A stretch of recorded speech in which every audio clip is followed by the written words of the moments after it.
வணக்கம் 10th mathematics அதில் first chapter உறவுகளும் சார்புகளும் ரிலேஷன்ஸ் அண்ட் ஃபங்க்ஷன்ஸ் அதில் exercise number 1.4 10th question f is a mapping from a f is a function from mapping -5 to 9 to real number. அதாவது வழக்கமாக இங்கே வந்து ஒரு natural number to real number to real நம்பரில் கொடுப்பாங்க. இங்கே வந்து எல்லைகள் கொடுத்துட்டாங்க -5லேருந்து 9 முடிய. இது மதிப்பகம், இது துணை மதிப்பகம். சரி, ஒரு கிளை சார்பு கொடுத்துட்டாங்க, பிரான்ச் ஃபங்க்ஷன் 3 சார்புகளுடைய கிளை சார்பு. அதில் ஒவ்வொரு இடைவெளி கொடுத்துட்டாங்க -5லேருந்து 2லேருந்து 6 6லேருந்து 9ன்னு. நம்ம இந்த இடைவெளியை வந்து எழுதும் பொழுது அனைத்து எண்களையும் எழுதணும், அதை நம்ம எழுத முடியாது. அதனால் முழுக்களை மட்டும் எழுதிக்கலாம். -5லேருந்து 2 எது வரும்?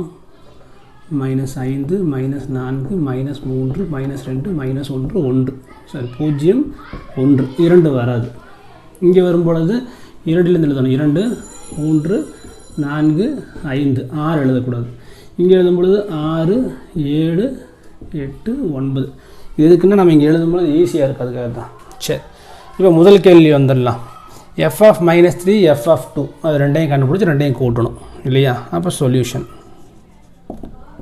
அப்போ f of -3 இதை கண்டுபிடிக்கணும். அப்போ அதுக்குண்டான சார்பு எதை எடுத்துக்கலாம்? f of x is equal to -3 எந்த இடைவெளியில் இடம்பெற்றுள்ளது? முதல் இடைவெளி இங்கே இருக்குது. அப்போ அதுக்குண்டான சார்பு என்னது? rx + 1. அப்போ f of -3 எக்ஸுக்கு பதிலாக -3ன்னு போட்டால் 6 பெருக்கல் -3 + 1.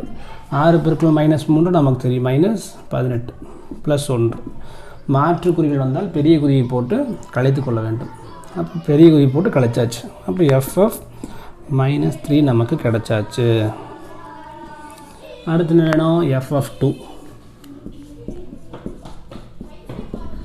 f of 2 இருக்கு இல்லையா? f of 2 போடும்போது எந்த இடைவெளி வருது? இந்த இரண்டாவது இடைவெளி. அப்போ அதை அப்படியே எழுதிக்கலாம். என்னது? 5x² - 1. அப்போ எக்ஸுக்கு பதிலாக நம்ம 2 என பிரதியிடும் பொழுது 5 பெருக்கல் 2² - 1. அப்போ 5 பெருக்கல் 4 கழித்தல் 1. 5 20 கழித்தல் 1 19. அதுதான் என்னது? f of 2 தனித்தனியாக கண்டுபிடிச்சிட்டோம். அடுத்தது மூன்றாவது பணி என்னது? இரண்டையும் கூட்ட வேண்டும். அப்போ f of -3 + f of 2. f of -3 நமக்கு தெரியும் -17. அப்போ -17 கூட்டல் f of 2 எவ்வளவு? 19. அப்போ ரெண்டையும் கூட்டும்பொழுது 2 மாற்று குறிகள். அப்போ பெரிய குறியை போட்டு கழிக்க வேண்டும். 19ல் 17 போச்சுன்னா 2. அப்போ f of -3 கூட்டல் f of 2 சமம் 2 என விடை கிடைத்துள்ளது. சரியா? இப்போ அடுத்த கேள்விக்கு போகலாம். அழைச்சிடலாமா? சரி,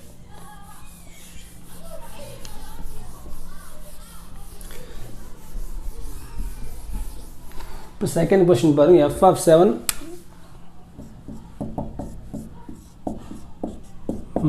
- f of 1. அப்போ 7 எந்த இடைவெளியில் இடம்பெற்றுள்ளது? மூன்றாவது இடைவெளியில். அப்போ அந்த சார்பை எழுதிக்கலாம். f of x is equal to 3x - 4. சரியா? அப்போ எக்ஸுக்கு பதிலாக 7 என அந்த சார்பில் பிரதியிடும் பொழுது 3 பெருக்கல் 7 கழித்தல் 4. 3 21 21ல் 4ஐ கழிக்கும் பொழுது 17. அப்போ f of 7 is equal to 17 அப்படின்னு கிடைச்சாச்சு. அடுத்து என்ன வேணும்? f of 1. f of 1 எந்த ஃபங்க்ஷனில் வருது? 1 எங்கே வருது? இந்த இடைவெளியில் வருது. அப்போ நம்ம எதை எடுத்துக்கணும்? இந்த ஃபங்க்ஷன், அதாவது இந்த சார்பை எடுத்துக்கணும். 6x + 1. அப்போ எக்ஸுக்கு பதிலாக 1 என பிரதியிட 6 பெருக்கல் 1 கூட்டல் 1. அப்போ 1 6 6 கூட்டல் 1 7.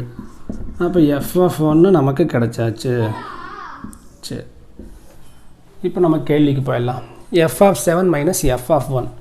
அப்போ f of 7 - f of 1 போடும் பொழுது f of 7 நமக்கு தெரியும் எவ்வளவு? 17 மைனஸ் f of 1 7. அப்போ 17 7ஐ கழிக்க நமக்கு கிடைப்பது 10. சரியா? ஏதாவது டவுட் இருக்கா? சரி, இப்போ இதுலேயே அடுத்த கேள்விக்கு போயிடலாம். மூன்றாவது கேள்வி.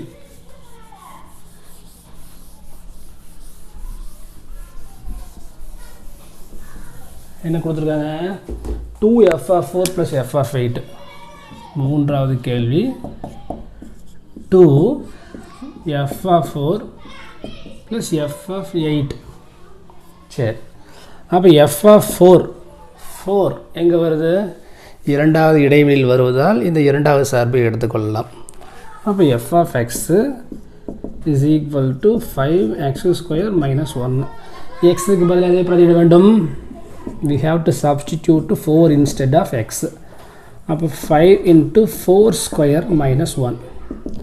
அப்போ 5 × 4² நன்னாங்கு 16. 8ன்னு போட்டக்கூடாது, 4 இருமுறை பெருக்க வேண்டும். அடுத்து I16 80 - 1. அப்போ 80ல் 1ஐ கழிக்கும் பொழுது 79. அப்போ f(4) கிடைத்தாகிவிட்டது. அடுத்தது என்ன வேணும்? f(8). 8 எந்த சார்பில் வருது? மூன்றாவது சார்பு. அப்போ அது உண்டான ஃபங்க்ஷனை எழுதிக்கலாம். மூன்றாவது ஃபங்க்ஷன் என்னது? 3x - 4. நமக்கு 8 வேணும். அப்போ எக்ஸுக்கு பதிலாக 8 அப்படின்னு பிரதியிட வேண்டியது தான். 3 × 24 - 4. அப்போ எவ்வளோ ஆச்சு? 20. அப்போ f(8) நமக்கு கிடைச்சாச்சு. சரி, இப்போ கேள்விக்கு வரலாம். 2f(4) + f(8). 2 × f(4) + f(8). அப்போ 2 × f(4) எவ்வளவு? 79. கூட்டல் f(8) எவ்வளவு? 20. சரி, அப்போ 79 2 முறை போடும்பொழுது நமக்கு என்ன கிடைக்கும்? 18 மீதி 1 7 14 1 15 கூட்டல் 20. அப்போ 2ஐ கூட்டம் நமக்கு 178 கிடைக்கும். அப்போ 2f(4) + f(8) நமக்கு எவ்வளோ கிடச்சிருக்கு? 178. சரியா? சரி, எழுதிக்கோங்க. கடைசி ஒரு கணக்கு இருக்குது, அது ஒரு முக்கியமான கணக்கு. அதோடு இந்த 10வது கணக்கு முடிவு பெறும். சரியா? சரி, அந்த கணக்கு என்ன சொல்கிறாங்க? 2f(-2) 2f(-2) -f(6) by f(4) + f(-2). f(4) + f(-2). சரி, இப்போ இதுக்கு சொல்யூஷன் போயிடலாம். f(-2), f(6), f(4), f(-2). சரி, அப்போ இங்கே 4 சார்புகளினுடைய மதிப்புகளை கண்டுபிடிக்கணும். f(-2), f(6), f(4), f(-2). அப்போ f(-2) 2 முறை வருதா? ஒரு முறை மட்டும் கண்டுபிடிச்சா போதும். அப்போ f(-2)க்கு இனமான சார்பு எது? இந்த இடைவெளியில் வருகின்ற காரணத்தால் இந்த சார்பை எடுத்துக்கொள்ளலாம். அப்போ f(x) = 6x + 1. அப்போ எக்ஸுக்கு பதிலாக -2ன்னு பிரதியிடும் பொழுது 6 × -2 -12 கூட்டல் 1. அப்போ -11.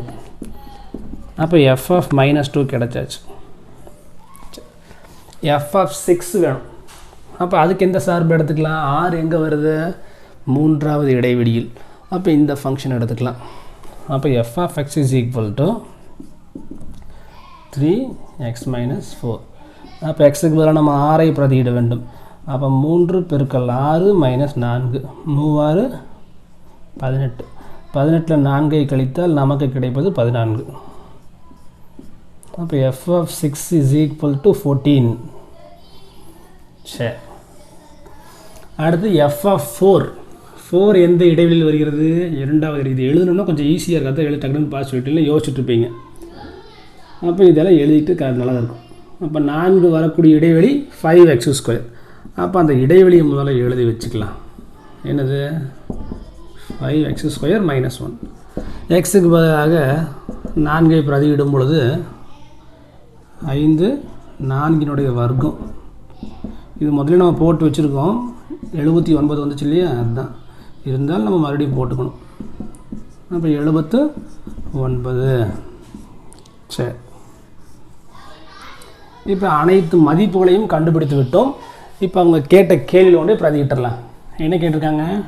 2f of minus 2 minus f of 6 whole divided by f of 4 plus f of minus 2. சரி, அப்போ 2 into f of minus 2 அதோடைய மதிப்பு minus 11. அடுத்து minus f of 6 அது எவ்வளவு 14 whole divided by f of 4 எவ்வளவு 79 plus f of minus 2 again நமக்கு என்ன வந்திருக்கு minus 11 ப்ளஸ் போட்டு மைனஸ் போட்டு 11 போட்டுக்கலாம். சில பேர் ப்ளஸ் அடிச்சுட்டு minus 11 போட்டுருப்பாங்க, அதெல்லாம் வேண்டியதில்லை, இப்படி கூட போட்டுக்கலாம். அப்போ ஃபஸ்ட்டு நியூமரேட்டர் அதாவது தொகுதி ஆட் பண்ணிக்கலாம். 2 பெருக்கள் -1 -22 -14 79 வந்து 11 கழிக்கும் பொழுது நமக்கு என்ன கிடைக்கும் 68. சரி 79. இப்போ தொகுதி எவ்வளவு -36. ஏன்னா ரெண்டு ஒரே குறினா அதே குறியை போட்டு கூட்டிக்கொள்ள வேண்டும். அப்போ 68 ரெண்டு வந்து திட்ட வடிவத்தில் மாற்றிடலாம், அதாவது சுருக்கிய வடிவத்துக்கு மாற்றிடலாம். அப்போ 18 34 ரெண்டுமே 4ஆம் வாய்ப்பாட்டால் வகுப்படக்கூடிய எண்கள். அப்போ 4ஆல் வகுத்தரலாம். எத்தனை முறை வரும் 9 36 1 4 7 28. இதுதான் விடை, இந்த ஆன்சர். சரியா? எழுதிக்கோங்க. Next 11th question. புவியீர்ப்பு விசையின் காரணமாக t வினாடிகளில் ஒரு பொருள் கடக்கும் தூரமானது s of t is equal to half gt square plus at plus b என கொடுக்கப்பட்டுள்ளது. இங்கே a மற்றும் b ஆகியவை மாறிலிகள். g ஆனது புவியீர்ப்பு விசையின் காரணமாக ஏற்படும் முடுக்கம். அப்போ s of t ஆனது ஒன்றுக்கு ஒன்றான சார்பாகுமா என ஆராய்க. ஒன்றுக்கு ஒன்றான சார்பு என்னது, மதிப்பகத்தில் ஒவ்வொரு உறுப்புக்கும் ஒரே ஒரு துணை மதிப்பகத்தில் நமக்கு நிழல் இருக்க வேண்டும். அதே மாதிரி நிழல் ஒவ்வொரு துணை மதிப்பகங்களுக்கும் ஒரே ஒரு முன் ஊர் இருக்கணும். அப்படி இருந்தால் அதுக்கு பேர் என்னது ஒன்றுக்கு உண்டான சார்பு. நம்ம அதுக்கு வந்து அம்புக்குறி படம் போட்டு சொல்லுவோம். அம்புக்குறி படம் போட்டு இதெல்லாம் சொல்ல முடியாது, ஏன்னா காலங்கிறது வந்து 0 நொடியிலிருந்து நொடிகள் போய்கொண்டே இருக்கும். அத்தனை நம்மளால் போட முடியாது. அதுக்கு பதில் நம்ம என்ன பண்ணலாம், அது ஒரு தியரி இருக்கு இல்லையா, அதை யூஸ் பண்ணிக்கலாம். சரி, இது எப்படின்னு பார்க்கலாமா? அப்போ s of t இருக்கு இல்லையா, அதுக்கு பதில் 2 s of t எடுத்துக்கணும். s of t1 is equal to s of t2 நம்ம எடுத்துக்கலாம். இந்த இரண்டு சார்புகளை நாம் நிவர்த்தி செய்து கொண்டே வரும் பொழுது t1 சமம் t2 என கிடைத்தால் இது ஒன்றுக்கு ஒன்றான சார்புன்னு சொல்லிடலாம். சரியா? சரி, இப்போ s of t1 எழுதலாம் half g t1 square plus at1 plus b சமம் இங்கே எழுதும் பொழுது tக்குலாம் நம்ம t2 போட்டுக்கணும். half g t2 square a t2 plus b. இங்கே g a b இதெல்லாமே மாறிலிகள். சரியா? இந்த b இது வந்து அந்த பக்கம் போனது இந்த பக்கம் போனது நமக்கு கேன்சல் ஆயிரும். இல்லைன்னா எல்லா வகுப்புலையும் ஒரு பக்கமும் கொண்டு வந்துக்கலாம். நம்ம என்ன பண்ணுவோம், காரணிப்படுத்த போகிறோம். அப்போ அனைத்து வகுப்புலையும் ஒரு பக்கம் கொண்டு வந்துடலாம். plus b இதெல்லாமே இடதுபுறமாக கொடுக்கலாம். அப்போ half g2 square minus a t2 minus b is equal to 0. சரி, அப்போ இந்த ப்ளஸ் பியும் மைனஸ் b கேன்சல் பண்ணிடலாம். இதை பாருங்க, half g இங்கே இருக்குது இங்கே இருக்கா, அப்போ பொதுவாக வெளியில் எடுத்துடலாம். அப்போ இதில் மீதி என்ன இருக்கும், t1 ஸ்கொயர். இங்கே எது மீதி இருக்கும், மைனஸ் t2 ஸ்கொயர் ப்ளஸ் இப்போ இந்த உறுப்பு பாருங்கள் at1, இந்த உறுப்பு பாருங்கள் மைனஸ் at2. இந்த ரெண்டு உறுப்புலையும் ஏவை பொதுவாக எடுத்துட்டோம்னா இதில் மீதி என்ன இருக்கும், t1. இதில் இருக்கும் மைனஸ் t2 சமம் 0. காரணிப்படுத்தியிருக்கோம், பொதுவான உறுப்புகளை வெளியே எடுத்துள்ளோம். சரியா?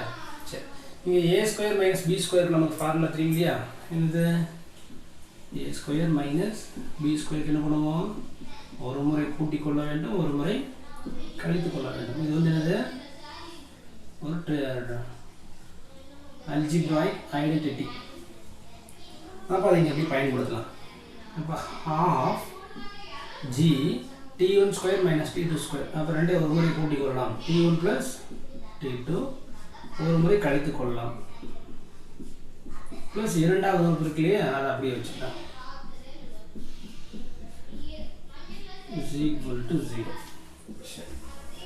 இங்கே மொத்தம் எத்தனை உறுப்பு இருக்கு இது எல்லாம் சேர்ந்து ஒரு உறுப்பு இது ஒரு உறுப்பு அப்போ இந்த ரெண்டு உறுப்புகளில் பார்த்தோம்னா எது பொதுவான காரணியாக இருக்குது t1 மைனஸ் t2 காரணியாக இருக்கா இங்கே இருக்குது இங்கே இருக்குது அதை பொதுவாக வெளியில் எடுத்துடலாம் அப்போ t1 மைனஸ் t2 பொதுவாக எடுத்தாச்சு முதல் உறுப்பு எதில் மீதி இருக்கும் ஒரு ஹாஃப் இருக்கும் ஒரு z இருக்கும் ஒரு t1 ப்ளஸ் t2 இருக்கும் அப்போ அதில் எடுத்து எழுதிடலாம் half g t1 plus t2 எழுதியாச்சு இது பொதுவாக வெளியில் எடுத்துக்கணும் ப்ளஸ் இரண்டாவது உறுப்பு எதில் மீதி இருக்கும் எனக்கு வெளியில் எடுத்துகிற மீதி a மட்டும்தான் இருக்கும் ப்ளஸ் e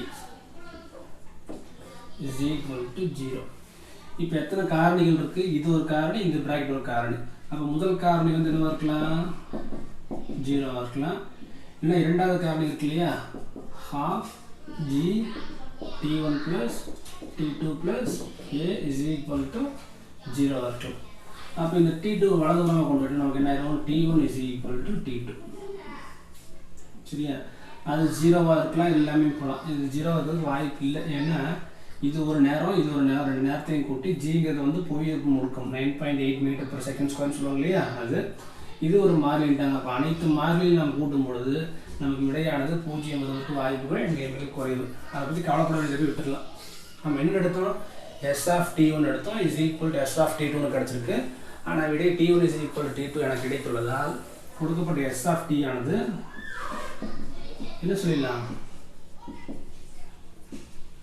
ஒன்றுக்கொன்றான சார்புன்னு சொல்லிடலாம் அவ்வளோதான் சரியா சரி எழுதிக்கங்க அடுத்தது 11வது கேள்வி என்ன கொடுக்குறாங்கன்னா புவியீர்ப்பு விசையின் காரணமாக t வினாடிகளில் ஒரு பொருள் கடக்கும் தூரமானது s of t is equal to half gt square plus at plus b என கொடுக்கப்பட்டுள்ளது இங்கு ab ஆகியவை மாறிலிகள் g ஆனது புவியீர்ப்பு விசையின் காரணமாக ஏற்படும் முடுக்கம் s of t ஆனது ஒன்றுக்கு ஒன்றான சார்பாகுமா அதாவது g ஆக்சலரேஷன் ab ல கான்ஸ்டன்ட் இதை வச்சுட்டு t-னா டைம் அதில் வந்து டைம் வந்து 1 செகண்ட் 2 செகண்ட் மாதிரி போட்டு போகலாம் அப்படி போகும்பொழுது அந்த பொருள் நகர்ந்து தூரம் எவ்வளவு நமக்கு தெரிஞ்சிடும் சரியா சரி இப்போ இதுவே வந்து அம்புக்குறி படத்தை நம்ம போட்டோம்னா மதிப்பகம் துணை மதிப்பகம் ரெண்டு போட்டுட்டு மதிப்பகத்தில் ஒவ்வொரு உறுப்புக்கும் துணை மதிப்பகத்தில் நிழல் உறுப்புகள் இருக்க வேண்டும் அதே மாதிரி துணை மதிப்பகத்தில் ஒவ்வொரு உறுப்புக்கும் ஒரே ஒரு முன் ஒரு இருக்க வேண்டும் அப்படின்னு என்ன சொல்லலாம் ஒன்றுக்கு ஒன்றான சார்புன்னு சொல்லிடலாம் சரியா ஆனால் இங்கே வந்து நமக்கு அத்தனைக்கு படம் போட்டு பார்க்க முடியாது ஏன்னா இது எந்த அவனுக்கு கொடுக்கல மதிப்பகம் கொடுக்கல துணை மதிப்பகம் கொடுக்கல அப்போ இதை வந்து நம்ம ஒரு இது பார்த்துக்கோம் இல்லையா தியரி ஒன்று பார்த்துக்கோம் இல்லையா அதை யூஸ் பண்ணி போட்டு பார்க்கலாம் அப்போ ரெண்டு சார்பு எடுத்துக்கலாம் s of t1 ஒரு மதிப்பு எடுத்துக்கலாம் s of t2 ஒரு மதிப்பு எடுத்துக்கலாம் ரெண்டையும் சமப்படுத்தலாம் என்ன வருதுன்னு பார்க்கலாம் s of t2 என்னது t1 half g t1 square plus a t1 plus b t வருகின்ற இடத்தில் t1 என்று பிரதியிட வேண்டும் இங்கே போடும் பொழுது half g t2 square plus a t2 plus b இப்போ நம்ம காரணிப்படுத்த போறோம் அப்ப அனைத்து உறுப்புகளையும் ஒரு புறமாக கொண்டு வந்துடலாம் அப்ப half g t1 square plus a t1 plus b இதெல்லாம் இடதுபுறமா வந்தா நெகட்டிவா மாறிடும் half g t2 square minus a t2 minus b is equal to 0 இப்போ plus b minus b cancel பண்ணிடலாம் சரியா இப்போ half g t1 square நீங்க இருக்கு இன்னொன்னு minus half g t2 square ஒன்று இருக்கு அப்ப ரெண்டுலயும் பொதுவான உறுப்புகளை எடுத்துலாம் காரணிப்படுத்தலாம் பொதுவான உறுப்புகளை வெளியே எடுக்க வேண்டும் அப்ப half g பொதுவா இருக்கு இங்க மீதி என்ன இருக்கு t1 square இங்க minus t2 square கரெக்ட்டா சரி பிளஸ் மீதி என்ன இருக்கு இங்க பாருங்க a t1 இருக்கு இங்க minus a t2 இருக்கு அப்ப ரெண்டுல எது பொதுவா இருக்கு a கரெக்ட்டா எழுதணும் இங்க t1 இருக்கு இங்க minus t2 இருக்கு is equal to 0 அப்ப எல்லாமே நம்ம யூஸ் பண்ணியாச்சு இங்க ரெண்டு காரணிகள் இருக்கு இந்த ஃபர்ஸ்ட் இது ஒரு காரணி சரி ரெண்டு உறுப்புகள் இருக்கு இது ஒரு உறுப்பு இது ஒரு உறுப்பு ரெண்டு டேர்ம்ஸ் இருக்கு அப்போ இந்த பிராக்கெட் இருக்கு இல்லையா, இதை நிவர்த்தி பண்ணலாம். அது எப்படின்னா a square minus B square is equal to a plus B into a minus B. ஒரு முறை கூட்டிக் கொள்ள வேண்டும், ஒரு முறை கழித்துக் கொள்ள வேண்டும். Algebraic identity. அதை இந்த பிராக்கெட்டுக்காக பயன்படுத்த போகிறோம். எப்படி பயன்படுத்தலாம்? ஹாஃப் இன்ட்டு ஜி இன்ட்டு இதுக்கு இந்த சூத்திரம் இருக்கு இல்லையா, இதை அப்படியே எடுத்து பயன்படுத்துங்க. அப்போ t1 plus t2 into t1 minus t2. இந்த இரண்டாவது உறுப்பு அப்படியே எடுத்துக்கலாம், அதில் எந்த ஒரு மாற்றமும் கிடையாது. t1 minus t2 is equal to 0. அப்போ மொத்தம் எத்தனை உறுப்புகள் இருக்கு? 2 உறுப்புகள். இது வரைக்கும் ஒரு உறுப்பு, இது வரைக்கும் ஒரு உறுப்பு. அந்த 2 உறுப்புலையுமே ஒரு காரணி பார்த்தா பொதுவாக இருக்கு. என்னது? t1 minus t2, t1 minus t2 பொதுவாக இருக்கா? அந்த t1 மைனஸ் t2 இடத்துல வெளியில. அப்போ t1 மைனஸ் t2. அப்போ 2 உறுப்புல ஏதாவது மீதம் இருக்கு? முதல் உறுப்புல பாருங்க, ஒரு ஹாஃப் இருக்கு, ஒரு g இருக்கு, t1 பிளஸ் t2 இருக்கு. இதை வெளியில எடுத்துக்கணும். அப்படியே எடுத்து எழுதிக்கலாம். அப்போ half into g into t1 plus t2. இரண்டாவது உறுப்புல எது மீதி இருக்கு? a. ஏன்னா இதை வெளியில எடுத்துட்டோம். அப்போ மீதி a தான் இருக்கு. Is equal to 0. அப்போ 2 காரணிகள் ஆயிடுச்சு. 2 உறுப்புல வந்து 2 காரணிகளா மாற்றிட்டோம். அப்போ இது ஒரு காரணி, இந்த பிராக்கெட் ஒரு காரணி. அப்போ இந்த காரணியை வந்து நம்ம 0க்கு சமப்படுத்தலாம். t1 minus t2 is equal to 0. இதை சமப்படுத்தணும்னா இந்த பிராக்கெட்டோட வேண்டாம். half into g into t1 plus t2 plus a is equal to 0 கிடைக்கும். சரி, அது அப்படியே இருக்கும். இந்த மைனஸ் t2 வலதுபுறமாக கொண்டு செல்லும் பொழுது நமக்கு என்ன கிடைச்சிடும்? பிளஸ் t2 கிடைச்சிடும். நம்ம என்ன எடுத்தோம்? s of t1 is equal to s of t2 எடுத்தோம். ஆனால் விடையானது t1 is equal to t2 கிடைச்சிருக்கு. அப்படிதான் நம்ம என்ன சொல்லிடலாம்? இந்த s of t இருக்கு இல்லையா, அந்த s of tங்கிற சார்பு என்ன சொல்லிடலாம்? ஒன்றுக்கு ஒன்றான சார்பு நம்ம சொல்லிடலாம். அவ்வளவுதான். சரியா? சரி, எழுதிக்கங்க. அடுத்து 12th கொஸ்டின். T என்ற சார்பானது செல்சியஸில் உள்ள வெப்பநிலையையும் ஃபாரன்ஹீட்டில் உள்ள வெப்பநிலையையும் இணைக்கும் சார்பாகும். மேலும் T of C is equal to F என வரையறுக்கப்படுகிறது. F is equal 9/5C plus 32 என கொடுக்கப்பட்டுள்ளது. இப்படி இருக்கும் பொழுது ஒரு 5 கேள்விகள் கேட்குறாங்க. அதாவது என்ன அப்படின்னா, செல்சியஸ்ல கொடுத்தாங்கன்னா ஃபாரன்ஹீட்ல மாற்றலாம், ஃபாரன்ஹீட்ல கொடுத்தா செல்சியஸ்ல மாற்றலாம். இதுதான் சார்பு. இப்போ இதுக்கு நம்ம சொல்யூஷன் போயிடலாம். அப்போ T of C is equal to என்ன சொல்லியிருக்காங்க? Fன்னு சொல்லியிருக்காங்க. அந்த Fக்கு பதிலாக இதில் எழுதிக்கலாம். என்னது? 9/5C plus 32. இப்போ முதல் கேள்விக்கு போயிடலாம். என்ன கொடுக்குறாங்க? T of 0. அப்போ செல்சியஸ் 0வா இருக்கும் பொழுது ஃபாரன்ஹீட் எவ்வளோ நம்ம பார்க்கலாம். இதுதான் T of C. அப்போ சிக்கு பதிலாக 0 போட்டிருக்கா. அப்போ வலதுபுறமும் 0வை பிரதியிட வேண்டும். அப்போ சிக்கு பதிலாக 0ன்னு போட்டுருணும், மீதி எடுத்து எழுதிக்கலாம். 9/5 into 0 0. அப்போ இந்த டேர்ம் மொத்தமாக கேன்சல் பண்ணிட்டோம்னா மீதி என்ன இருக்கும்? 32. அப்போ 2 தெர்மாமீட்டர் வச்சுக்கிறோம். ஒன்று வந்து ஃபாரன்ஹீட் தெர்மாமீட்டர், இன்னொன்று வந்து செல்சியஸ் தெர்மாமீட்டர். அப்போ செல்சியஸ் தெர்மாமீட்டரில் 0 டிகிரி காட்டுச்சுன்னா ஃபாரன்ஹீட்ல எவ்வளோ காட்டும்? 32ன்னு காட்டும். அவ்வளோதான் வித்தியாசம். இப்போ இரண்டாவது கேள்விக்கு போயிடலாம். T of 28. அப்போ செல்சியஸ் தெர்மாமீட்டரில் வந்து 28 டிகிரின்னு காட்டுச்சுன்னா ஃபாரன்ஹீட் தெர்மாமீட்டரில் என்ன காட்டுன்னு பார்க்கலாமா? அப்போ சிக்கு பதிலாக 28 போட்டிருக்கா. அப்போ வலதுபுறமும் சிக்கு பதிலாக 28 போட வேண்டியதுதான். ப்ளஸ் 32. இதை கேன்சல் பண்ணிட்டு அப்புறம் 9வது வைக்கலாம். அப்போ ஈஸியாக இருக்கும். 28 எத்தனை முறை இடம் வரும்? 5 5 25. மீதி 3 இருக்கும். 6 5 30. 9 6 54. மீதி 5 95 45 45 5 50. ஒரு தசம ஸ்தானத்தில் புள்ளி வச்சாச்சு. கூட்டல் 32. சாதாரண அடித்தல் தான், ரொம்ப கஷ்டப்பட வேண்டியதில்லை. அப்போ 50 32 எவ்வளோச்சு? 82. அப்போ 82.4. அப்போ சென்டிகிரேட், அதாவது செல்சியஸ் தெர்மாமீட்டரில் 28 டிகிரி காட்டும் பொழுது ஃபாரன்ஹீட் தெர்மாமீட்டரில் எவ்வளோ காட்டும்? 82.4 என காட்டும். சரி, இதே மைனஸ் 1 கொடுங்க, அதையும் பார்த்துக்கலாம். TF -10. அப்போ செல்சியஸ் தெர்மாமீட்டர் -10 இருந்தால் ஃபாரன்ஹீட் தெர்மாமீட்டர் எவ்வளோன்னு காட்டுன்னு பார்க்கலாமா? வலதுபுறம் சிக்கு பதிலாக என்ன போட்டுக்கணும்? -10. அவ்வளோதான். ப்ளஸ் 32. அப்போ இது அடிக்கும் பொழுது -2 9 பெருக்கல் -2 -18 ப்ளஸ் ஒரு 32 அப்போ 32 18 கிடைச்சோம்னா 14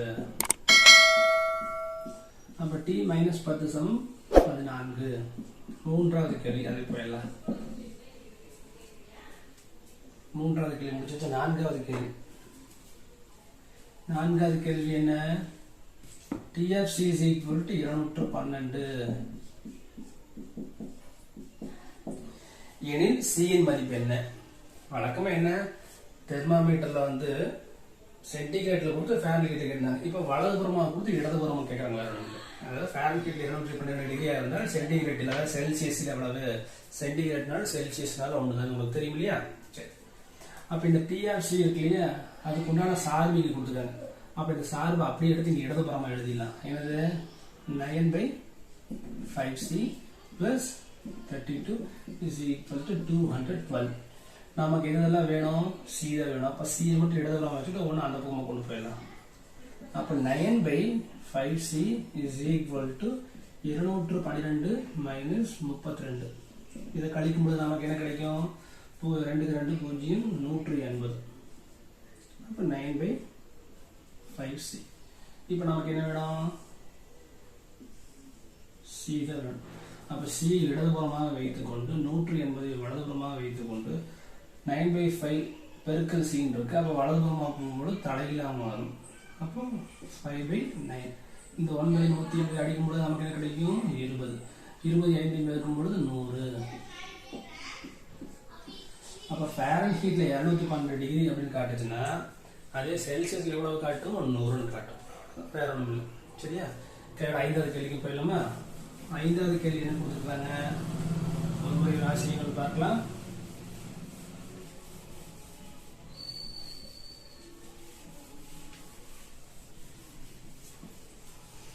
செல்சியஸ் மதிப்பும் ஃபாரன்ஹீட் மதிப்பும் சமமாக இருக்கும் பொழுது வெப்பநிலை ஆகியவற்றை காண்க அதாவது செல்சியஸ் அதுவும் ஃபாரன்ஹீட் சமமா இருக்குது அப்படின்னு சொல்றாங்க அப்ப நம்ம இதை எடுத்துக்கலாம் இல்லை இதை எத்தனாலும் எடுத்துக்கலாம் இந்த t of c க்கு பதிலா என்ன கொடுத்திருக்காங்க f ன்னு கொடுத்திருக்காங்க இங்க t of c க்கு பதிலா என்ன கொடுத்திருக்காங்க 9/5c plus 30 கொடுத்திருக்காங்க அப்ப ரெண்டையும் சமப்படுத்தலாம் இந்த இடதுபுறம் ரெண்டும் சமமா இருக்கா அப்ப வலதுபுறம் எப்படி இருக்கும் சமமா தான் இருக்கும் இல்லனா இத கூட அப்படியே டைரக்டா எடுத்துக்கலாம் சரி அப்போ f is equal to 9/5c plus 32 கொடுக்கப்பட்டது ஈவன் என்ன கொடுத்திருக்காங்க f ம் c ம் சமம்னு கொடுக்கறாங்க ரெண்டு வெப்பநிலை சமமா இருக்கும்போது சொல்லிருக்காங்க அப்ப f க்கு பதிலா நம்ம என்ன போடலாம் c ன்னு போடலாம் இதுல பாருங்க f க்கு பதிலா என்ன போடுங்க c ன்னு போடுங்க அப்ப 9/5c plus 32 சரியா இப்ப c எல்லாம் ஒரு புறமாகவும் மாறிலி எல்லாம் ஒரு புறமா வச்சுக்கலாம் அப்ப இந்த c இடதுபுறமா கொண்டு வரலாம் அப்ப c minus 9/5c is equal to 32 சரியா இப்ப ரெண்டு உறுப்புல c இருக்கு அத நமக்கு வேணும் பொதுவா இருக்கறனால c வெளியில எடுத்துடலாம் அப்ப முதல் உறுப்புல எது மீதம் இருக்கும் 1 இரண்டாவது உறுப்புல -9/5 இருக்கும் அப்ப 1 - 9/5 is equal to right side என்னது 32 தான் சரி அப்ப இத பெருக்கலாம் அப்போ நமக்கு என்ன வரும் 5 - 9/5 ன்னு கிடைக்கும் அப்போ இத கழிக்கும் பொழுது தொகுதியில் 5 - 9 னா -4/5 சமம் 32 அப்ப c சமம் இங்க பெருக்கலாக அங்க போச்சுன்னா வரும் தலைகீழாக மாறும் அப்ப 5 மேல போய் -4 கீழ வந்துரும் 4 க்கு 32 அடிக்கும் பொழுது 8 8 40 வெளியில ஒரு மைனஸ் இருக்கு சரியா அப்ப செல்சியஸ் 40 -40 அப்ப ஆனா நமக்கு தெரியும் சென்டிகிரேட்லயும் ஃபாரன்ஹீட்லயும் சமமா தான் கொடுத்துறாங்க அப்ப c க்கு பதிலா f ன்னு கூட போட்டுக்கலாம் அப்ப c f சமமா இருக்கு எப்படின்னா -40 டிகிரி இருக்கும் பொழுது அப்போ ரெண்டு தெர்மோமீட்டர் எடுத்துக்கலாம் சென்டிகிரேட் தெர்மோமீட்டர் ஃபாரன்ஹீட் தெர்மோமீட்டர் சென்டிகிரேட்ல -40 டிகிரி காட்டுச்சுன்னா அதே நேரத்துல அதே இடத்துல ஃபாரன்ஹீட் தெர்மோமீட்டர் எவ்வளவு காட்டும் -40 தான் காட்டும் அப்படிங்கறத இதுக்கு உண்டான விடை சரியா இதோட இந்த பயிற்சி முடிந்தது அடுத்த பயிற்சி பார்க்கலாம் தேங்க்ஸ் ஃபார் வாட்சிங்